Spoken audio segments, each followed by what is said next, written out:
Batting Arjun ಮಾಡ್ತಿರೋದು. ಎಲ್ರು ಗೋಲುಗೆ chair ಮಾಡ್ತಿದ್ದಾರೆ. ಅವನಂತೂ ಮನೇಲಿದ್ದಾನೆ. ಅರೆ ನಿಂಗ್ ಗೊತ್ತಿಲ್ವಾ ಅವನು ಯಾಕೆ ಬಂದಿಲ್ಲ ಅಂದ್ರೆ ನಮ್ಗೆ ಇನ್ಫೆಕ್ಷನ್ ಆಗದಿರ್ಲಿ ಅಂತ.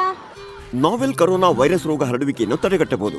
ನಿಮಗೆ ಶೀತ ಕೆಮ್ಮಿನ ಜೊತೆ ಜ್ವರ ಇದ್ದರೆ ಸಾರ್ವಜನಿಕ ಸ್ಥಳಗಳಿಂದ ದೂರವಿದ್ದು ಅದು ಹರಡುವುದನ್ನು ತಪ್ಪಿಸಿ. ನಿಮ್ಮ ಒಳಿತಿಗಾಗಿ ನಮಗೆ ಸಹಕರಿಸಿ. ಕೆಮ್ಮು, ಜ್ವರ ಅಥವಾ ಉಸಿರಾಟದ ತೊಂದರೆ ಇದ್ದರೆ ನಿಮ್ಮ ಸಮೀಪದ ಆರೋಗ್ಯ ಕೇಂದ್ರಕ್ಕೆ ಭೇಟಿ ನೀಡಿ ಅಥವಾ 24/7 ಆರೋಗ್ಯ ಸಹಾಯವಾಣಿ ನಂಬರ್ 104ಕ್ಕೆ ಕರೆ ಮಾಡಿ.